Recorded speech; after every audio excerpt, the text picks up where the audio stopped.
कैवलं चिदेनम् अवेनं वयं नं विगणं लघुयम् अमोहम् अमस्तु निरालम्बनायम् अहं नं वणेयं नयेति नणेयं प्रणायं परन्तु जपेनं जपायं कायं नं मयायं मनातीतमगोयं स्वयं तं समस्तु जहानं दाता देयं नं विचन्दं विनयजे करोति विवर्जितवस्तु विधि वै वेदन्तम् अचन्ते न चन्तं सुनाति सनातं जनातं अनन्तो अगाधं बोधं लये जन्मादं कुबेरं तेयम्मं नमामि नमस्तु। श्रीमद् करुणा सागर महाराज की जय, कैवल धाम की जय, जगत गुरु श्री अविचल देवाचार्य जी महाराज की जय। कथा सत्संग प्रारंभ का सत केवल साहिब, सत केवल साहिब, सत केवल साहिब, सत केवल साहिब। आज राजस्थान में डूंगरपुर जिले में आसपुर तहसील वसुंधरा छोटी गांव कैवल धामवासी गौतम लाल जी मीणा हरमोर परिवार की भावना से उनके चारों लड़कों कांतिबाई, नारायण जी, भावेश भाई और गणेश भाई, चारों भाइयों की भावना, उनकी धर्म पत्नियां, उनका लड़के लड़की, उनका जमाई बहन बहनोई, सभी लोगों की भावना से इस वसुंधरा छोटी में मेरे हिसाब से गुरु गादी की अनुसार वो पहला लघु पारायण हो रहा है। तो वो भी आपका भाग्य है। मैं आप सब परिवार को धन्यवाद देता हूँ कि आप ऐसा कर्म करते रहो, क्योंकि लघु पारायण से हिसाब से एक तो अच्छा कर्म बनता है, ज्ञान मिलता है, परम गुरु की उपासना होती है, सृजनहार तक हमारी प्रार्थना पहुंचती है। तो इनका कारण क्या, वो लघु नेमी पारायण करवाया, वही हिसाब से अपना एक अच्छा कर्म हो जाएगा। रात को बात किया था कर्म का सिद्धांत कि कैवलकर्ता ने बारों बार का कैवल कर्म का सिद्धांत रखा है। जब हम मनुष्य घाट में आए तब ये अंश के साथ ही कर्म का सिद्धांत भेज दिया है। तो सभी लोग जब शरीर रहेगा तब तक कुछ ना कुछ कर्म करते रहते हैं। कर्म का 4 सिद्धांत मैंने रात को बताया था, और एक सिद्धांत आपको याद रखना, क्योंकि कोई भी बार तकलीफ आ जाए, कोई डर लगे, वो टाइम समझ लेना कि मेरा कोई दुष्कृत कर्म होगा, मैंने कुछ पाप कर्म किया है। तो कर्म करने का हक, सत्ता सृजनहार ने हमको दी है। उनका फल जो है वो सृजनहार देता है। कर्म की बात बाकी नहीं होती है, और कर्म जो है वो अपने अंश में है, लिख जाते हैं। और एक कर्म लिखा हुआ पोटला है, वो लेके ही हम आगे जाएंगे, और परम गुरु की उपासना करेंगे तो पूरा कर्म माफ हो जाएंगे। लेकिन कर्म बनते हैं कैसे? तो कर्म 3 रीत है बनने की। एक तो पहला रीत है मन से। जो अपना मन है, जब अपना जन्म हुआ थे तब शरीर छोड़ेगी तब तक मन कुछ ना कुछ संकल्प करेगा। जो मन का संकल्प जो जितना अच्छा हो, सुकृत विचार हो, तब अपने खाते में सुकृत कर्म मतलब पुण्य का कर्म जमा होगा। और अपना मन में जो दुष्कृत विचार आया तो समझ लेना कि हम पाप कर रहे हैं। आपको मैं बता दूं कि अपना ही भाई हो, अपने से जो आगे गया और को मान लो कि इनके पास गाड़ी आ गई तो दूसरा भाई जल जाता है। उनके गाड़ी में पेट्रोल जितना नहीं जलता वो इतना उनका लोही जलता है। बस मानो ये ऐसी पोजीशन है कि नहीं, अभी ये कलयुग है, कलयुग में ऐसी पोजीशन है। लेकिन गुरु महाराज बोल रहे हैं कि मन में ऐसा दुष्कृत सोच रखनी ही नहीं, सुकृति विचार करो। अब हाँ बस अपने संकल्प जो है वो अपना संकल्प है, अपने संकल्प से हिसाब से कर्म बन जाते। मानो कि आप सब लोग यहाँ बैठे हैं, यहाँ बैठे बैठे कोई दुखी आदमी है तो यहाँ बैठे आप सोचो कि भाई ये दुखी आदमी है तो मैं उनको 5-10 हजार 20 हजार उनको मदद करूं। देना नहीं है, दिया भी नहीं है, लेकिन ऐसा सोचना है। ऐसा सोचो तो भी आपने 10,000 रुपया दे दिया है, ऐसा कर्म अपने खाते में जमा हो जाता है। भावना, हाँ भावना। लेकिन ऐसा सोच आती है अपने संकल्प में, वो कलयुग में कैसा विचार आता है देखो। सुकृत विचार आता ही नहीं, सभी लोग दुष्कृत ही विचार करते हैं। वही हिसाब से अपने खाते में दुष्कृत कर्म जमा होते। जो मन से कर्म होता है तो मन से जो कर्म होता है इनमें कोई खर्च भी नहीं करना, कहो जाना भी नहीं है, कोई मजदूरी भी नहीं करना। बस बैठे बैठे जितनी सोच अच्छी हो, जितना विचार सुकृत हो, मतलब भावनाएं जो है वो भावनाएं बहुत अच्छी भावना हो तो उनके खाते में सुकृत कर्म जमा होगा, पुण्य जमा होगा। करने का कुछ नहीं, समझ के वो ज्ञान है, परम गुरु आपको समझा रहे हैं।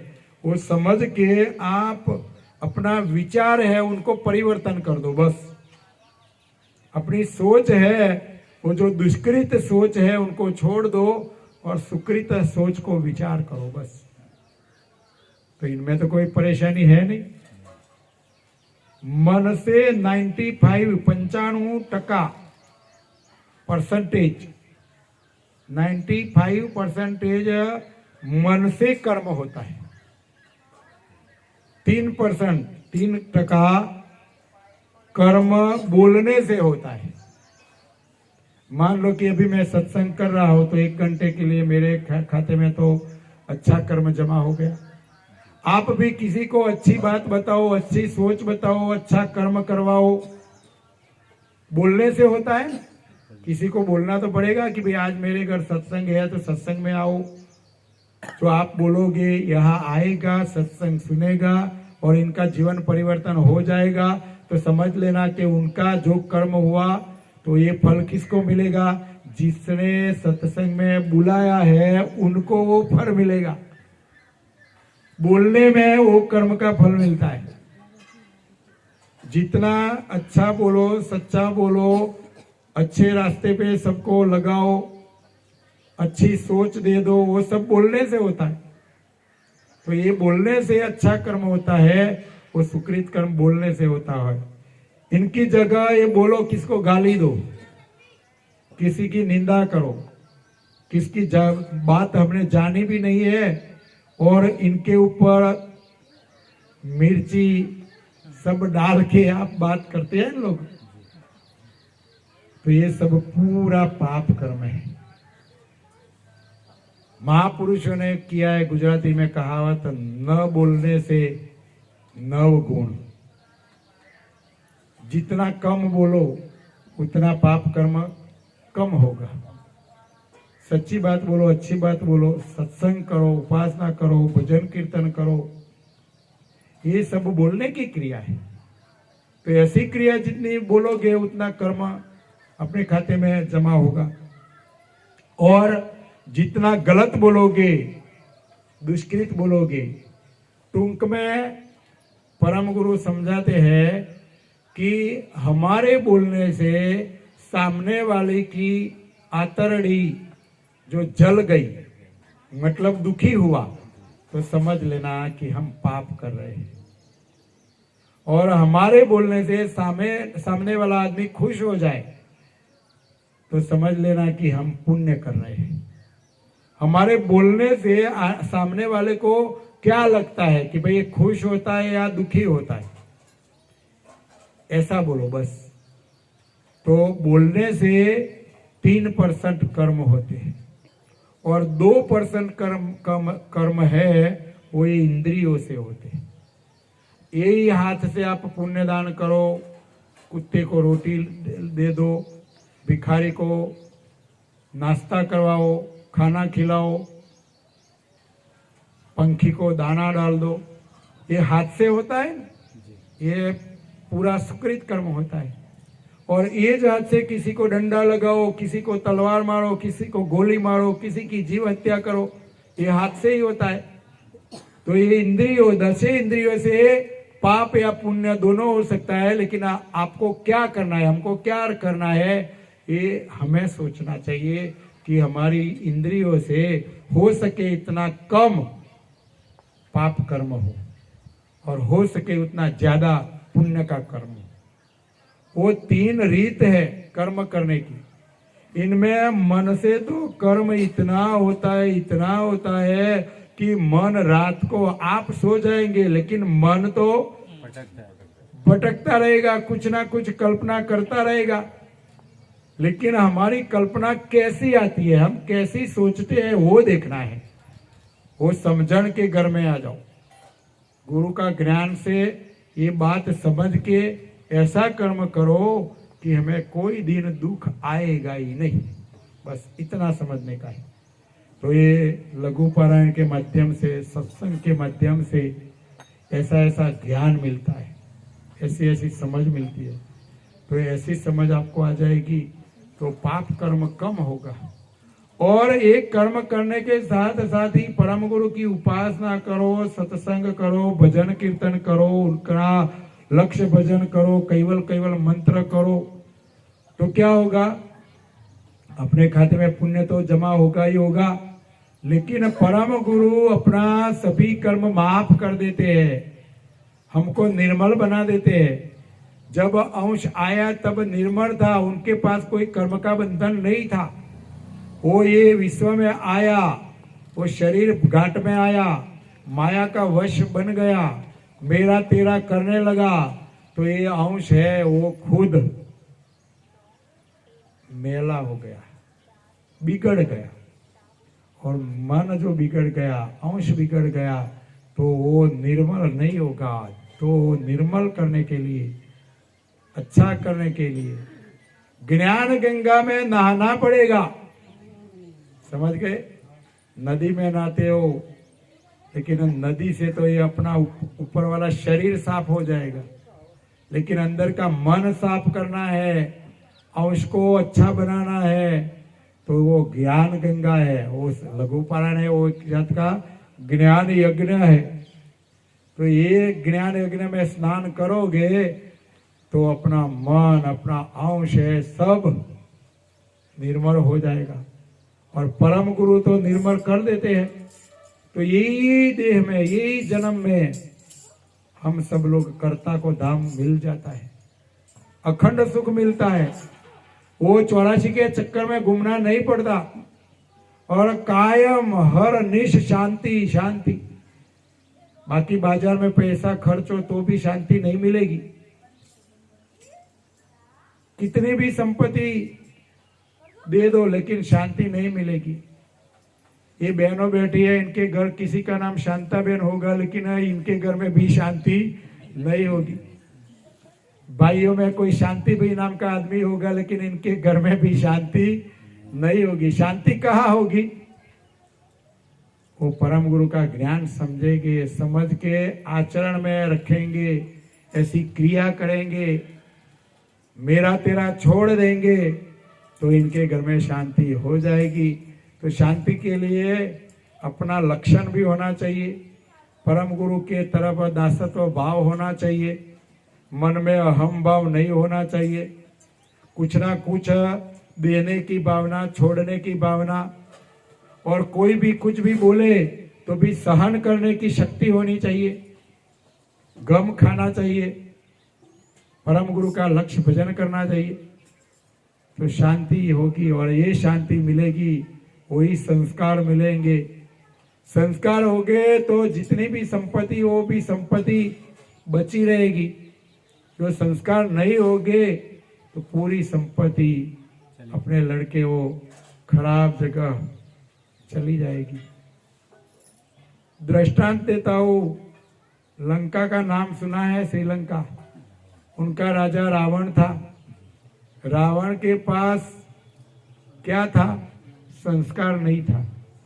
संपत्ति बहुत ही, पूरी लंका सोने की थी, लेकिन उनके पास संस्कार नहीं था, तो सोने की लंका भी लूट गई। आज वो लंका की दशा क्या है देखो। तो ये उदाहरण है, समझना है कि हमारे पास और हमारे लड़कों के पास, हमारे परिवार के पास जो संस्कार होगा तो संपत्ति भी बचेगी और संपत्ति का सदुपयोग करेगा। जो संस्कार नहीं होगा तो संपत्ति भी दुरुपयोग हो जाएगा, खराब रास्ते चले जाएगी, और यही संपत्ति से वो खराब कर्म करेंगे और दुष्कृत कर्म करेंगे तो 84 के चक्कर में से छूटेंगे नहीं। तो वही हिसाब से ये सब ज्ञान समझना चाहिए। आगे जो रात को बात होती थी राम राम राम राम की, पूरा विश्व राम राम राम कर रहा है, लेकिन राम कौन, किसको राम कहते हो?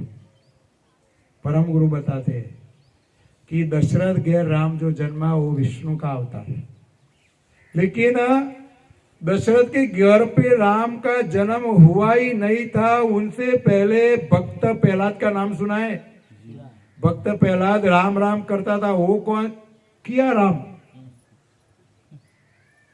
दशरथ के गैर राम का जन्म भी नहीं हुआ था और भक्त प्रहलाद राम राम करता था।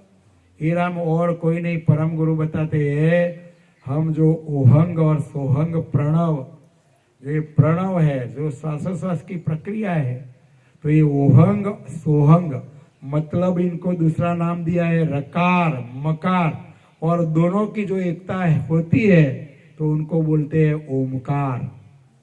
वो रू स्वरूप बनता है ना,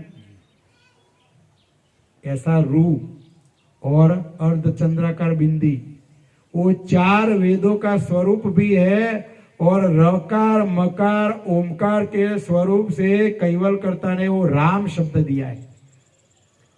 तो भक्त प्रहलाद जो बता था वही राम। 21,600 अजंपा श्वासोश्वास की प्रक्रिया 24 घंटे में चलती है, तो हम सब लोग 24 घंटे में 21,600 बार राम राम अंदर बोलते हैं, लेकिन ये चीज किसी को मालूम नहीं है। ये राम है, लेकिन जगत वो जानता नहीं, वो परम गुरु बताते हैं। कबीर साहिब का ज्ञान है, थोड़ा सभी लोगों का ज्ञान करता ऊंचा ज्ञान है, लेकिन वो कबीर साहिब ने भी बताया कि एक राम दशरथ गैर डोले, एक राम घट घट बोले, एक राम सकल पसारा और एक राम सबसे न्यारा। लेकिन कबीर साहिब वालों को भी पूछो आप कि 4 प्रकार का राम कौन कौन है, तो ये बताएंगे कि दशरथ गैर जो पैदा हुआ वो राम को तो पूरी दुनिया जानती है, और अभी बाकी था तो नरेंद्र मोदी ने अयोध्या में प्रतिष्ठा कर दी तो सब लोग जानने लगे, तो ये राम को तो सब जानते हैं। और दूसरा जो राम है वो कबीर साहब ने बताया कि शरीर का जो संचालक है, ये संचालक कौन, तो कैवलकर्ता का एक अंश है, तो इनको भी राम बता दिया कि ये भी एक राम है, तो ये राम को भी सब जानते हैं। और तीसरा राम कौन, तो तीसरा राम सकल पसारा, मतलब कि ये सोहंग ब्रह्म के साथ कैवलकर्ता का जो प्रकाश है वो इनको ब्रह्म बोलते हैं। ये कैवलकर्ता का क्षेत्र बोलते हैं, इनको ब्रह्म कहते हैं। और कैवलकर्ता की जहां ब्रह्म क्षेत्र पर दृष्टि होगी वहां जगत पैदा होगा, और कैवलकर्ता की दृष्टि जहां पैदा नहीं पड़ती वहां जगत पैदा नहीं होता है, उनको पर ब्रह्म बोलते हैं। मान लो कि हम लोग किसान हैं, 20 बीघा जमीन है, 10 बीघा खेती करोगे, 10 बीघा खेती नहीं करोगे, तो 10 बीघा जो खेती करोगे वो खेती लायक जमीन बोलते हैं, और 10 बीघा खेती नहीं करते हैं उनको क्या बोलते हैं? हमारे गुजराती में तो पड़तर। हाँ, ऐसी बात है। तो कैवल कर्ता का प्रकाश जहां जहां पड़ा उनको ब्रह्म कहते हैं, और प्रकाश पड़ा लेकिन पैदा कुछ नहीं हुआ। क्षेत्र कैवल कर्ता का है, इनको पर ब्रह्म कहते हैं। लेकिन वो धार्मिक विभाग में कंपटीशन चल रही है, तो इनमें कोई लोग बोलते हैं कि भाई आप लोग अंश और अंशी बोलते हैं, हम लोग बोलते हैं कि आप ब्रह्म और पर ब्रह्म, ऐसे लोग बोलते हैं। लेकिन इनका मतलब क्या है वो कोई जानता नहीं है। ब्रह्म ज्ञानी लोग कहते हैं ब्रह्म सत्य है, जगत मिथ्या। ब्रह्म से ही जगत पैदा होता है और ब्रह्म में लय होता है, तो कर्ता हर्ता जो है वो ब्रह्म है। लेकिन परम गुरु क्या बताते हैं? जो ब्रह्म है वो क्षेत्र है, कैवल कर्ता का खेत है। और देखो दृष्टांत के साथ देखो कि हम लोग किसान हैं, किसान के पास खेत है कि नहीं है? किसान खेत में जाएगा, इसमें कुछ सोइंग करेगा, पानी देगा, खाद देगा, तो ही अनाज पैदा होगा। बाकी अकेले खेडूत से भी अनाज पैदा नहीं होगा, अकेले खेत से भी अनाज पैदा नहीं होगा। सोचो, ब्रह्म ज्ञानियों क्या कर रहे कि ब्रह्म सत्य, ब्रह्म ही करता हरता है, और ब्रह्म में से जगत पैदा होता है और ब्रह्म में लय होता है। जो किसान का दृष्टांत देते हैं, तो किसान खेत में जाता है तो खेत में से अनाज पैदा होता है। जो अनाज पैदा होता है ऊपर का हम लोग खाते हैं, नीचे का पशु पंखी खाते हैं। तो इनका जो मर छाण जो निकलता है वो कहाँ जाता है? वापस खेत में जाता है। पैदा कहाँ हुआ? खेत में। गया कहो? खेत में। लेकिन किया किसने? किसान ने। तो ये ब्रह्म ज्ञानी है, वो जानते नहीं है कि खेत जो ब्रह्म है कैवल कर्ता का क्षेत्र है। कैवल कर्ता की दृष्टि पड़ेगी तो ही सृष्टि पैदा होगी। जहां दृष्टि नहीं पड़ेगी तो सृष्टि पैदा नहीं होगी। किसान खेत में जाएगा, सोइंग करेगा तो अनाज पैदा होगा। अपने आप खेत से कुछ भी पैदा होगा नहीं। तो मतलब इनका क्या होगा कि कर्ता हर्ता खेत है या किसान है? सोचो, क्या है? किसान है। किसान खेडूत होगा तो अनाज पैदा होगा। तो जो ब्रह्म ज्ञानी मान रहे हैं कि वो ब्रह्म क्षेत्र है, वो ही करता हरता है, इनमें से पैदा होता है, ये बात सच्ची है। लय होता है, ये भी सच्ची है। लेकिन खेत से अकेले खेत से अकेले ब्रह्म से कुछ हो सकता नहीं है। वही हिसाब से परम गुरु कह रहे हैं कि ब्रह्म भी अकर्ता है। तो अयोध्या का राम ये कैवल कर्ता का अंश है, वो राम, और सर्वव्यापक ब्रह्म अकर्ता ब्रह्म है, वो राम। 3 प्रकार का राम तो बता दिया, लेकिन ये 3 प्रकार का राम का नाम लेने से ये अंश का कल्याण होगा नहीं। कबीर साहब ने सोचा है, उनकी सोच ऊंची थी, ज्ञान ऊंचा था, तो उन्होंने बताया कि एक राम सबसे न्यारा। लेकिन ये राम कौन? कबीर साहब वालों को भी पूछ लेना, नहीं बताएंगे। न्यारा है लेकिन कौन? तो परम गुरु वो बताते हैं कि सबसे न्यारा हो कैवल। कैवल का मतलब क्या है? कैवल का मतलब है वल से रहित, वल से अलग, रचना से अलग, कृत से अलग। पूरी जो सृष्टि बनाई है, पूरा विश्व बना है, पूरा विश्व से सृष्टि का सृजनहार है, वो न्यारा है, अलग है। कैवल का मतलब ही होता है, यही होता है। और कैवल ये किसी का नाम नहीं है, सभी लोगों की विशेषता है। जिसका नाम है उनका तो नाश होता है। ये आंख से जो चीज दिखाई देती है उन सब का ही नाम है, और जिसका नाम है वो सब एक दिन चले जाने वाला है, इनका मरण हो जाएगा आयुष काल में। तो यहाँ गुरु महाराज बता रहे हैं कि सृजनहार तो अविनाशी है, अकर है, अविगत है, अमाप है, अजन्मा है। सृजनहार का जन्म भी नहीं होता और मरण भी नहीं होता। तो ऐसा जो सृजनहार है, ये सृजनहार, इनको 5 विशेषता लगी है। सोचने का विषय है। दृष्टांत के साथ मैं बता दूं कि भाई वीरेंद्र भाई सामने बैठे, स्कूल में नौकरी करते हैं, तो इनको गुजराती भाषा में, हमारी भाषा में मास्टर बोलते हैं। तो वीरेंद्र भाई, इनको वीरेंद्र भाई बोलो तो भी सुनेंगे, और मान लो कि आप मास्टर बोलोगे तो भी वो सुनेंगे। क्यों? क्योंकि वो स्कूल में पढ़ाई करवाते हैं, नौकरी करते हैं, तो वही हिसाब से उनको मास्टर बोलते हैं, शिक्षक बोलते हैं। ये उनकी विशेषता है।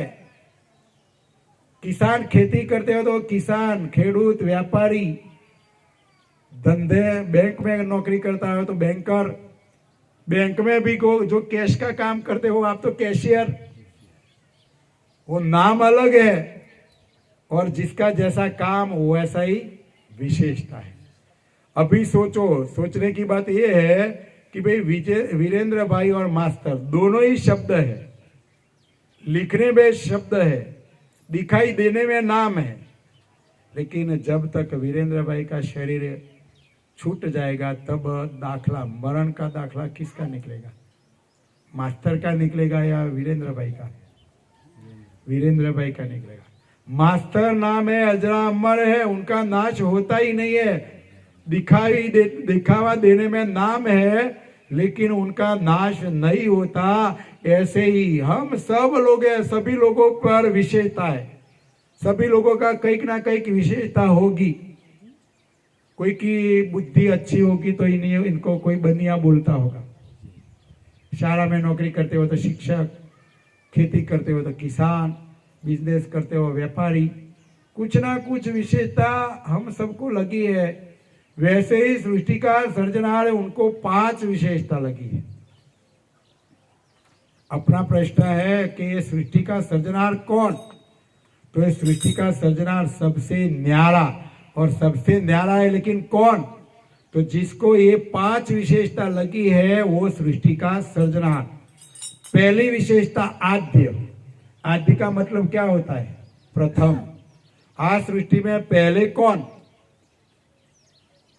तो सृष्टि का सर्जनहार। मैं सभी को कहता हूं कि भाई जो सत्संग पूरा हो जाए तब कोई भी प्रश्न हो तो मुझे पूछना। एक छोटा सा लड़का था, 10वीं कक्षा में पढ़ता था, तो उनको मन में हुआ कि चलो उन्होंने बोला तो है तो चलो प्रश्न तो मैं पूछ लूं। उन्होंने बोला कि भाई आपका नाम क्या? मैंने बोला अरविंद भाई। कि अपने पिता का नाम क्या?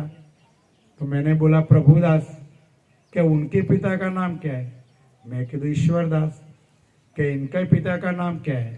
मैं कह दूं वेणीदास। क्या इनका पिता का नाम क्या है? सभी लोगों को याद है अपने पिता के नाम? मैं 10 पेटी मुझे याद है। वेणीदास का पिता का नाम है वीराबाई। वीराबाई का पिता का नाम है कल्याणदास। तो भी वो पूछता है कि कल्याणदास है, उनका पिता का नाम है? कल्याणदास का पिता का नाम है कुल्लाबा। हमारी वो जो आपके हरबोर अटक लगी है, हम है कड़वा पाटीदार, लेकिन हमारी अटक लगी है कुल्ला परिवार। तो ये कुल्लाबा नाम का एक बुजुर्ग था, वहां से वो पेटी चली आ रही है। तो भी वो पूछता है कि वो कुल्लाबा का पिता का नाम क्या है? तो मैंने रात को बताया था ना कि मानव घट कहाँ से पैदा हुआ? मनु और शतरूपा में से। तो मैंने उनको जवाब तो दे दिया, कि भाई कुल्लाबा का पिता पूरा देखेंगे तो मनु और शत्रुपा, मनु उनका पिता होगा। तो भी पूछता है कि मनु का पिता का नाम क्या है? तो मैंने बोल दिया कि मनु का पिता का नाम है ब्रह्मा, क्योंकि मनु शत्रुपा कहाँ से पैदा हुआ था? ब्रह्मा में से। तो ये बोल रहा है कि ब्रह्मा का पिता का नाम क्या है? तो मैंने बोला निरंजन, क्योंकि निरंजन और आद्य शक्ति में से ब्रह्मा विष्णु महेश लक्ष्मी में सावित्री पैदा हुआ था। निरंजन का नाम दिया तो भी वो लड़का पूछ रहा है कि निरंजन का पिता का नाम क्या है? तो मैंने बोला मुझे तो मालूम था को निरंजन का पिता का नाम है सर्जनहार। तो भी, और मैंने बोला आद्य सकृत स्वराज करुणेश और कैवल, ये 5 विशेषता जिसको लगी है वो सृष्टि का सर्जनहार है। वो इनमें से पूरी सृष्टि पैदा हुई है, तो निरंजन का पिता भी सृष्टि का सर्जनहार है। तो भी ये लड़का पूछता है क्या सर्जनहार का पिता का नाम क्या है? जो देखो क्या क्या इनका अंदर का संकल्प क्या चलता है, इनको जानकारी मिलनी चाहिए। तो मैंने इनको जवाब दिया कि भाई जिसके पास बाप है वो सर्जनहार नहीं कहलाते, और जो सर्जनहार जो है उनके बाप होते नहीं है। तो इनको जवाब मैंने दे दिया कि जो सर्जनहार है उनको कोई बाप नहीं है, और जिसके माथे पे बाप है वो सर्जनहार नहीं है। तो बोलो आप किसकी पूजा करते हो? जिसकी पूजा करते हो उनके लिए सोचो कि उनका बाप है कि नहीं। जो बाप होगा तो उनको कर्तापन लगता नहीं है। तो लास्ट डिग्री जिसको आद्य सकृत स्वराज करुणेश और कैवला 5 विशेषता। आद्य का मतलब होता है पहला। आ विश्व में पहला कौन? तो सृष्टि का सर्जना। दूसरी विशेषता है सकृत। सका मतलब है पोते, अपने से ही। वो कृत मतलब रचना। सर्जनहार का शुद्ध सत संकल्प से, रात को बताया था अरूप 84 तत्व, अरूप 84 तत्व का सर्जनहार ने मिश्रण किया तो 84 लाख प्रकार का, 18 लाख प्रकार का अंकुर बीज, 66 लाख प्रकार का बिंदु बीज। वो बीज जो बना इनमें से वो घाट पैदा हुआ। उनको चलायमान करने के लिए सर्जना ने ओहंग प्रणव मतलब आत्मा और सोहंग प्रणव मतलब परमात्मा, ये सब ठस रस पूरा विश्व में भरा हुआ था। लेकिन उनको चलाने के लिए पहले घाट भाव में सृष्टि का सर्जनहार का अंश भेजा। इनमें भी 3 प्रकार का अंश। हम 84 लाख प्रकार के घाटों में सामान्य अंश। देवो अपनी कक्षा से ऊंची कक्षा में है, उनको एक एक करुणा दी है, एक एक काम दिया है। तो ये विशेष अंश। और परम गुरु है वो कर्ता के साथ है। ये सृष्टि जब रची उनसे पहले परम गुरु को पैदा किया था, तो ये परम गुरु ये परम विशेष। दूसरा परम विशेष निरंजन पैदा किया था, लेकिन निरंजन को घाट भाव के पसारे में भेज दिया तो निरंजन विशेष अंश बन गया। परम गुरु कैवल कर्ता की सानिध्य में रह गए तो ये परम विशेष अंश है। तो एक कल्प पूरा होगा तब परम गुरु एक बार ही आते हैं। विष्णु भगवान का अवतार कलयुग में 1 बार, द्वापर में 2 बार, त्रेता में 3 बार और सतयुग में 4 बार। 10 अवतार लेके ही अलग अलग युग में राम को, विष्णु का अवतार को आना पड़ता है। ये रचना, ये अद्भुत रचना, रंग बेरंगी रचना, खाना पीना, खटरस मेवा, मौज मजाक करना, ये सब चीज सृष्टि ना सर्जनहार के बना के हमको बताई है, भेजी। तो जिसने रचना की है उनको सकृत विशेषता लगती है। बोलो आप देवी देवता ईश्वरी अवतार सबकी कोई कोई पूजा करते हैं, लेकिन उन्होंने कोई रचना की नहीं है। और रचना की है तो आप सोचो और बता दो कि 52 अक्षर बनाया है, 52 में और 5-6 अक्षर किसी ने नया बनाया कि नहीं बनाया? नहीं बना सकते। 84 लाख प्रकार का घाटों का अंकुर बीज बिंदु बीज बनाया, नया कोई अंकुर बीज बिंदु बीज कोई बना नहीं सकता। वो अकेला जिसको आद्य विशेषता लगी है वो सृष्टि के सर्जनहार है, उन्होंने बनाया है। तो पहली विशेषता आद्य, दूसरी विशेषता है सकृत, तीसरी विशेषता है स्वराज। स्व का मतलब है अपना, राज मतलब सत्ता। पूरी विश्व में सृष्टि की सर्जनहार की ही सत्ता चलती है, मेरी है, आपकी है, और कोई किसी लोग की सत्ता चलती नहीं है। जो सत्ता चलती होगी तो आप जो सोचोगे वो हो जाएगा, लेकिन होता है? जो आप सोचो वो हो जाएगा तो खेत में भी नहीं जाना पड़ेगा। यहाँ बैठ के बोलो कि भाई ये खेत 1 लाख मन गऊ पका के घर बेच दे, ऐसा बोलो और हो जाएगा, तो आप खेत में भी नहीं जाएंगे। घर बैठे बैठे ऑर्डर, बस ऑर्डर करो, लेकिन वो मालिक ने सत्ता नहीं दी, और नहीं दी वही हिसाब से हमें खेत में जाना, नौकरी करना, कुछ इकट्ठा करना पड़ता है, करना ही पड़ेगा। लेकिन सर्जनहार जो है, परम गुरु कह रहे हैं, निज कीर्तार अवतार धरत नहीं, मरत लोक के चोले, जिनु चितवन से हवित सकल कुल, तो क्यों भव भर डोले। परम गुरु का जो चौपाई उनको समझो कि जो सृष्टि का जो सर्जनहार है वो अवतार लेके वो सृष्टि में आता ही नहीं है। क्यों नहीं आता? क्योंकि वहां वो बैठ के जो संकल्प करते हैं वो यहाँ पैदा हो जाता है, तो इनको यहाँ आने की, भटकने की जरूरत नहीं है। जिनु चितवन से मतलब कैवल कर्ता का चितवन से, संकल्प से, हवित सकल कुल, जो सोचेगा वो सब ही तैयार हो जाता है, तो क्यों भव भर डोले। तो इसको यहाँ भटकने के लिए क्यों आने पड़ेगा? वही हिसाब से रचना करने वाला रचयिता रचना के अंदर नहीं है, वो रचना के बाहर है, तो ही वो रचना चलेगी। बाकी वो सृष्टि जो चल रही है, जो सर्जनहार वो अंदर आ जाएगा तो वो सृष्टि नहीं चलेगी। देखो एक मैं दृष्टांत देता हूं। मानो कि आप सब लोग बस में बैठे हैं, बस में बैठ के सहरसा चले जाते हैं, सहरसा जाते हैं और बस रास्ते में बंद हो गई, बैटरी डाउन हो गई, तो क्या करोगे? धक्का लगाना पड़ेगा, तो बैटरी चालू, गाड़ी चालू होगी। लेकिन आज सीट में बैठे बैठे धक्का लगाओ, वो बस के बाहर जाना पड़ेगा, और बाहर से धक्का लगाओ तो ही बस चलेगी।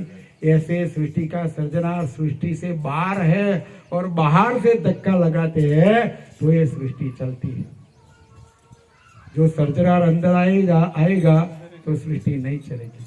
लेकिन वो दुनिया के सभी लोग, धर्माचार्य, आचार्य, सब लोग वो सृष्टि के अंदर सर्जनहार को बता रहे हैं, वही हिसाब से सर्जनहार मिलता नहीं है, मिलेगा भी नहीं। और नहीं मिलता है तो ये दुनिया दौड़ती है, यहाँ जाऊंगा तो अच्छा होगा, पीर की बाधा रखूंगा तो अच्छा होगा, बोपा के पास जाऊंगा तो अच्छा होगा। सब लोग ऐसे वैसे दौड़ रहे हैं। लेकिन परम गुरु कहते हैं कि मुख्य ने कल्पना जल्पना, मन तनी तुझ विना अन्य नहीं कोई दूजो। आप अपनी ही सोचो, मैं क्या करता हूं, मैं कैसा कर्म करता हूं, वैसे ही सोचो बस। और दूसरा दृष्टांत परम गुरु दे रहे हैं कि जो कुम्हार प्रजापति, वो उनका बर्तन बनाते हैं, छोटा छोटा मटका बनाते हैं, बड़ी बड़ी गोरी बनाते हैं, परनाया बनाते हैं, कुल्हड़ी बनाते हैं, मोटा कोठा माटी का बनाते हैं अनाज डालने के लिए। लेकिन कुंभार इनमें है, कुंभार मटकी बनेगा, और जो कुंभार मटकी बन जाए तो नई मटकी कौन बनाएगा? बनेगा ही नहीं। मतलब रचना करने वाला रचयिता उनकी रचना के अंदर होता ही नहीं है। होगा भी नहीं है। उनकी इच्छा हो तो भी अंदर आ सकता ही नहीं है। वैसे जो कैवल करता है उनका राज चल रहा है, उनकी सत्ता है, उनकी सत्ता से सृष्टि चल रही है। तो सर्जनहार को स्वराज विशेषण लग रहा है। चौथा विशेषण है करुणेश। करुणेश का मतलब है करुणा, दया। सृष्टि का सर्जनहार की इतनी दया है, इतनी दया है कि हम सबको टाइमों टाइम बरसात दे रहे हैं। वर्षा आती है ना, टाइमों टाइम गर्मी, टाइमों टाइम ठंडी, टाइमों टाइम जो ये सब होता है वो सूर्य देव सूर्य प्रकाश देता है, इंद्रदेव बरसाता है। सभी रचना सर्जनहार ने की है। और करुणेश कैवल करता की वो दृष्टि और इनकी करुणा ऐसी है कि हम सब लोग जो अंश है वो कैवल करता के अंश है, उनके लड़के हैं, उनके बच्चे हैं। तो बच्चे की चिंता कौन करता है? उनका बाप करता है। तो हम लोग उनके बच्चे हैं कैवल करता के। तो कैवल करता हमको टाइमों टाइम खान पान घास चारा, कीड़ी को कण, हाथी को मन टाइमों टाइम देता है कि नहीं देता है? इनकी ऐसी दया है। उनका भजन करो ना करो, याद करो ना करो तो भी देता है। मैंने एक आदमी को बोला कि भाई सर्जनहार का भजन करो या न करो तो भी तेरे खेत में तो बरसात आएगा। आके आता है तो भजन करने की क्या जरूरत है? बाजू वाला भजन कर रहा है तो भी इनके बरसात आती है। मैं नहीं करता तो भी बरसात आता है। वो भजन करता है तो भी इनके खेत में अनाज पकता है। मैं नहीं करता हूँ तो भी अनाज पकता है। तो मुझे भजन करने की क्या जरूरत है? लेकिन सोचो, परम गुरु कह रहे हैं कि कैवल करता की करुणेश मतलब दया सभी अंश पर एक प्रकार की है। लेकिन जो आदमी हर रोज कैवल को याद करेगा, परम गुरु की उपासना करेगा, तो उनके ऊपर जो याद नहीं करता उनसे ज्यादा दृष्टि उनके ऊपर होगी, ज्यादा सुखी होगा।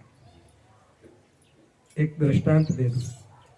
अपना कोई मित्र हो तो ये मित्र को आप हर रोज फोन करो, हर रोज याद करो, हर रोज इनका खबर अंतर पूछो। तो इनके घर प्रसंग आएगा तो पहला किसको बुलाएगा?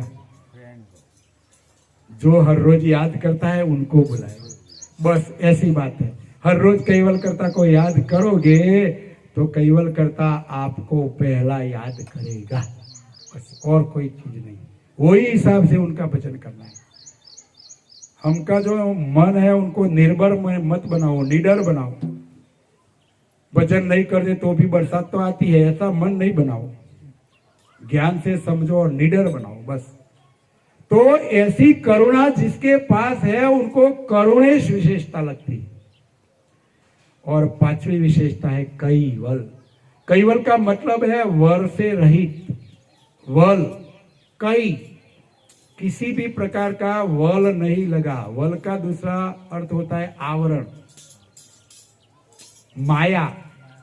ये जगत, ये संसार, हमको माया लगी है। मेरा तेरा, मेरा तेरा, परिवार की माया लगी, संसार की माया लगी, पैसों की माया लगी।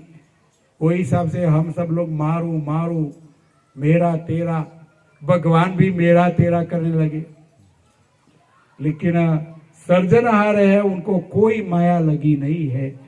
वो वर से रहित है, जगत से न्यारा है, सबसे न्यारा। सबसे न्यारा का अर्थ ही होता है कैवल।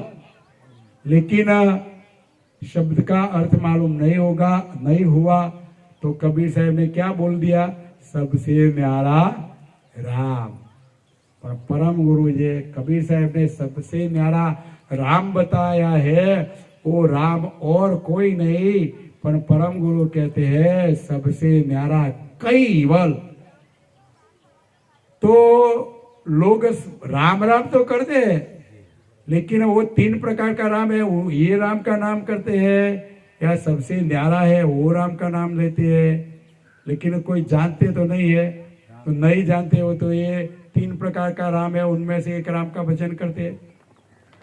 लेकिन वो पांचवा वेद का ज्ञान से हमको लास्ट डिग्री कि जो सबसे न्यारा राम, सबसे न्यारा कैवल, इनकी ओरखान परम गुरु ने करवाई है।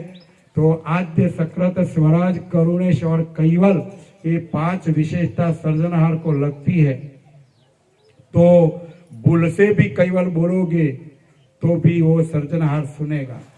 मान लो कि भाई वीरेंद्र भाई यहाँ से जाते हैं, हम लोग बात बात करते हैं, बात बात में नाम आ गया मास्टर, वीरेंद्र भाई को भी मालूम नहीं है और हमको भी मालूम नहीं कि वीरेंद्र भाई जाते हैं, लेकिन मास्टर शब्द वीरेंद्र भाई सुन लेंगे तो उनको होगा कि मुझे कोई याद कर रहा है, कुछ कोई बुला रहा है।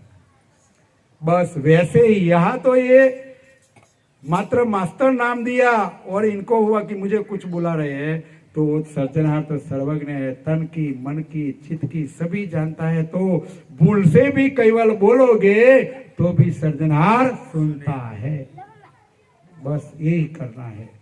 तो ऐसी बात समझना है, समझ के हृदय में उतारना। हर निश केवल केवल का रटन करो। कदाच नहीं बोलो तो मन में वो मुंह बंद रख के भी अंदर भी केवल केवल बोल सकते हो।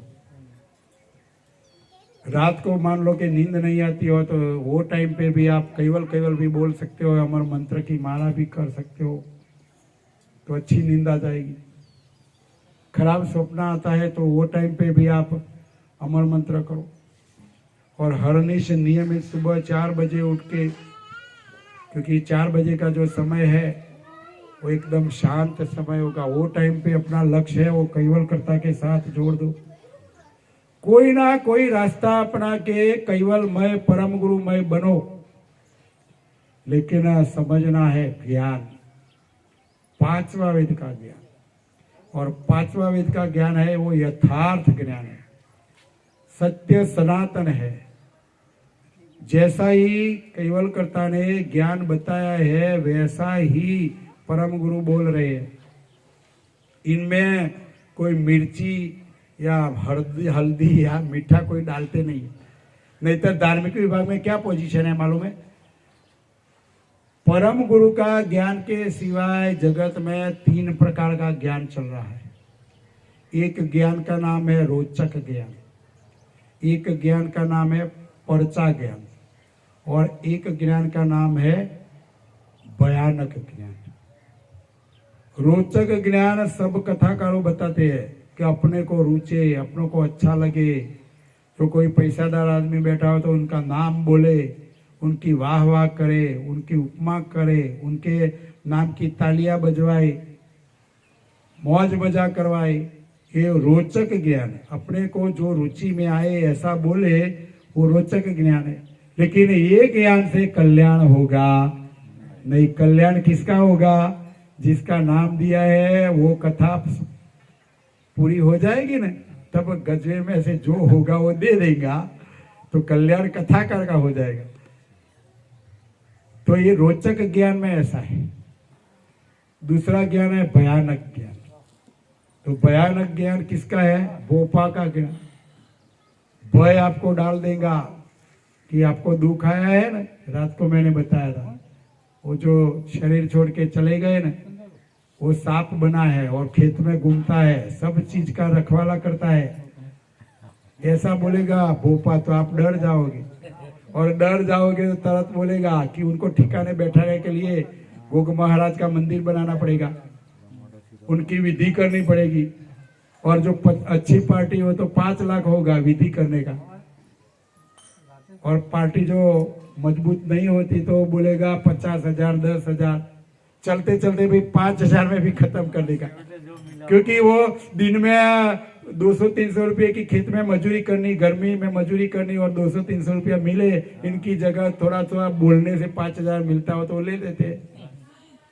ये भोपा का काम ऐसा है। यहाँ कोई बैठा, इनमें कोई भोपा तो नहीं है? नहीं तो इनको लगेगा कि ये मेरा सत्यानाश कर रहे हैं, मेरी गया ना, तो बात है। नहीं भोपा होगा, बात सही है। पहले भी भोपा की जरूरत थी।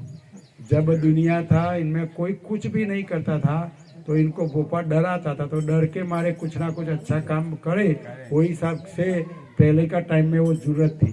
लेकिन अभी उनकी जरूरत नहीं है, क्योंकि अभी ज्ञान आ गया और जो उसका अभी जमाना वो पलट गया, वो फास्ट युग आ गया। खाने की चीज, रहने की चीज, कपड़े की चीज, पहले चल के वो जाते थे, कहाँ जाते थे? जंगल में। अभी तो बाइक लेके जाते हैं। पहले का खाना गरना था और संडास जंगल में करते थे, अब संडास घर में करते हैं और खाना बाहर का। बोलो क्या पोजीशन क्या हो गई? उथल पाथल सब हो गया, उल्टा हो गया। लेकिन वो अज्ञानता है, जो चीज पहले की है ना वो वापस आएगी, लानी पड़ेगी। और प्राकृतिक खेती जो आ रही है वो पहले की चीज थी। तो ये सब भी टाइम टू टाइम कर्ता की जो रचना है वो रचना के हिसाब से सब कुछ आता ही रहेगा। तो इनको भयानक ज्ञान बोलते हैं। और तीसरा ज्ञान है रोचक ज्ञान। अरे रोचक तो बताया मैंने, लेकिन पर्चा ज्ञान। हम सब लोग भी सिद्धि बल प्राप्त करके, योग कला करके हम भी पर्चा दे सकते हैं। परम गुरु ने 70 से 80 पर्चा दिया है। ये भी भक्तों ने बोला कि आपको पर्चा दोगे तो आपको खूब मानेगा। बाकी परम गुरु बोल रहे हैं कि पर्चे का कोई महत्व नहीं, पर्चे के हिसाब से कोई कल्याण नहीं होगा, पर्चे के हिसाब से अपना सुकृत कर्म होगा, और पर्चे देने वाला है उनकी वाह वाह होगी। लेकिन पर्चे का ज्ञान सुनने से अपना कोई कल्याण नहीं होगा। वही हिसाब से परम गुरु कह रहे हैं कि जो 3 प्रकार का ज्ञान है, रोचक ज्ञान, भयानक ज्ञान, पर्चा ज्ञान, ये ज्ञान सुनने से अपना कल्याण नहीं होगा। यथार्थ ज्ञान सुनो, यथार्थ ज्ञान सुन के इनका आचरण करो।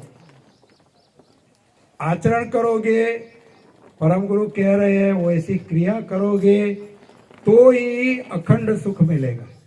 बाकी बोलने से नहीं, वो करना पड़ता है। समझ के ऐसी क्रिया करो, अपने लड़कों को सभी को ये क्रिया करवाओ और सबको समझाओ, और सब लोग समझ जाएंगे तो इनको अखंड सुख मिलेगा। पंचमी अखंड केवल मुक्ति मिलेगा। मतलब कि जिस घर से हम आए हैं वो घर हमको मिलेगा, और जो ये घर मिलेगा सजाती सजाती में मिल गई। पानी पानी में मिल जाता है, तेल तेल में मिल जाता है, पर पानी में तेल नहीं मिलता। तो अपनी सजाती कैवल करता है, कैवल करता का भजन करोगे तो ये इनकी सजाती का अंश इनमें मिल जाएगा, तो अखंड सुख मिलेगा। इनको ये जन्म मरण में आना पड़ेगा नहीं। तो लघु पारायण के हिसाब से आज हम पहली बार आए थे तो गौतम जी हयात है, हमने देखा है उनका स्वभाव, उनका जीवन है पूरा परम गुरुमय था। और वही हिसाब से ही अपने को ये भाग्य मिला कि लघु पारायण आपने करवाया और इतना ज्ञान प्राप्त हुआ, और एक नवी रीति नीति की शुरुआत यहाँ हुई। और कोई भी का वो शरीर छूट जाएगा तो उनके पीछे और कुछ कोई क्रिया नहीं करना, वो लघु पारायण ही करवाना। चाहे मैं नहीं हो तो कोई ना कोई गुरु गादी से भी आ सकता है। हमने वो रमन जी को और वासु भाई को भी बोला है, और वीरेंद्र भाई को बोलता हूँ कि भाई ऐसी जो क्रिया देखी वैसे ही आप सभी परिवार को ऐसी क्रिया करवाओ। जैसे ब्राह्मण को बुलाते हो, ब्राह्मण क्या करवाता है? विधि करवाता है। तो लघु पारायण में भी हम ऐसी विधि करते हैं, थोड़ा बहुत सत्संग करेंगे, उपासना करेंगे तो लघु पारायण हो जाएगा। तो ऐसी क्रिया करोगे तो मैं गौतम जी,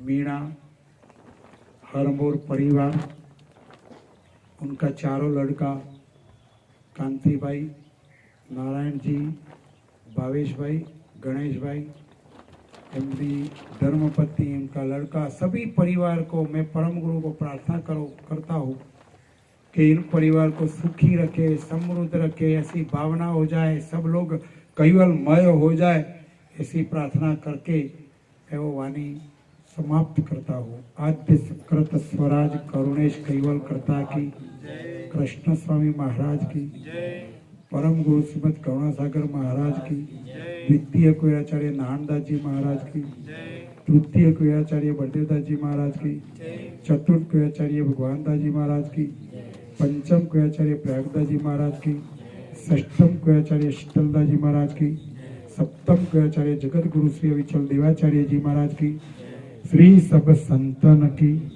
श्री सब देवन की, श्री ज्ञान संप्रदाय की, श्री गुरुगादी सारसापुरी की, श्री कैवल धाम की, श्री कथा सत्संग पूर्णावर्ती का सत कैवल साहिब, सत कैवल साहिब।